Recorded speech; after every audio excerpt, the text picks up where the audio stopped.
আসসালামু আলাইকুম hello viewers. আমি উঠে যাচ্ছি হচ্ছে আমাদের শ্রীনগর থানার এবং হচ্ছে বারৈখালী ইউনিয়নের বারৈখালী বাজারে। এটা হচ্ছে বাজারের ব্রিজের দৃশ্য। দেখুন তো, মনে হচ্ছে কোথাও চলে এসেছেন। আমার তো মনে হচ্ছে বর্ষার আগে বর্ষা চলে এসেছে সেই বারৈখালী ব্রিজে।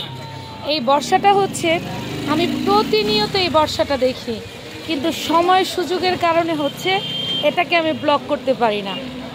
আপনাদের মাথার মধ্যে যদি মাথা থাকে, জ্ঞানের মধ্যে যদি জ্ঞান থাকে, উন্নয়নের কথা যদি চিন্তা করে থাকুন, তবে তো একটু মাথাটা ঘামালেই বোঝানো যায় যে এই ব্রিজটা যে আমাদের এই দশা।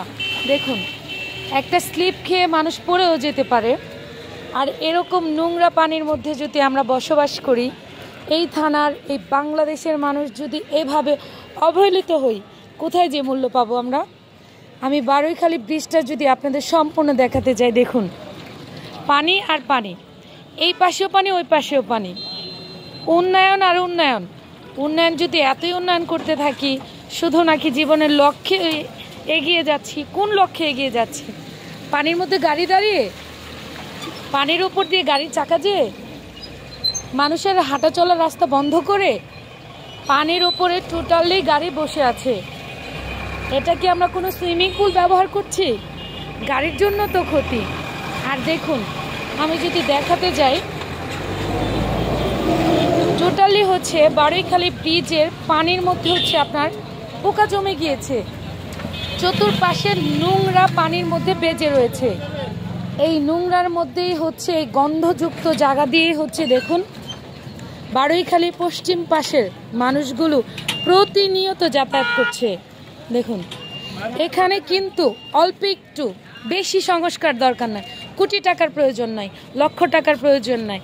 এখানে হচ্ছে কি, আমাদের জনগণের হাতের শক্তি এবং জনগণের মনোবল, জনগণের কথার গতি এবং জনগণ এগিয়ে আসতে হবে। জনগণ যদি এগিয়ে আসে, আমি ব্যারিস্টার সুমনকে দেখেছিলাম, হয়তোবা সময়ের গতিতে উনি চলে গিয়েছে। ব্যারিস্টার সুমনকে দেখেছিলাম, জলাবদ্ধ নদী, একদম নোংরা মিশ্রিত নদী যদি পরিষ্কার করতে পারে, আমরা কেন এই মুন্সিগঞ্জ জেলার শ্রীনগর থানার বারৈখালী ইউনিয়নের মানুষ কেন এটা পাচ্ছি না বলুন? এই যে দেখুন, আসার আগেই হচ্ছে আমার হচ্ছে বলতে গেলেও লজ্জা লাগে, একটু আমার উঁচা করে আসতে হবে সালোয়ারটা, নয়তো বা আমি আসবো কিভাবে যদি পানি ভরে যায় কাদা।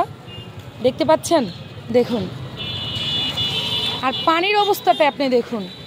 দুর্ভোগের মানুষের কোনো শেষ নেই, দুর্ভোগের উপরে দুর্ভোগ। মানুষ প্রতিটা সময় দুর্ভোগের উপরে দুর্ভোগ, মানুষ হচ্ছে জীবনযাপনের জানমাল চালিয়ে যাচ্ছে। দেখুন, এই যে দেখতে পাচ্ছেন, দেখুন ওই যে দেখুন, দেখতে পাচ্ছেন,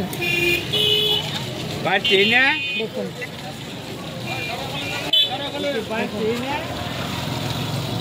পানির উপর দিয়ে হতে যেতে হচ্ছে। আর এটা প্রতিনিয়তের ভুক্তভোগী, একদিনের কোনো ভুক্তভোগী না। জায়গা আছে বাপের অনেক, কিন্তু জায়গা ভোগ করার মতো মানুষ নেই। ব্রিজ কিন্তু মাশাআল্লাহ বেশ চড়া, কিন্তু ব্রিজের একটা জায়গাতেই গাড়ি চলাচল করতে হচ্ছে, কারণ পানির জন্য। ওই যে দেখুন, পানির মধ্যেই গাড়ি থামিয়ে রেখেছে, তারপর হতে যেতে হচ্ছে বাইক। এই রাস্তা, এই সরু রাস্তাটাই, এই ছোট রাস্তাটাই যেতে হবে। সবাই সচেতন হলেই বাংলাদেশটা সুন্দর হয়ে যাবে। সবাই ভালো থাকবেন।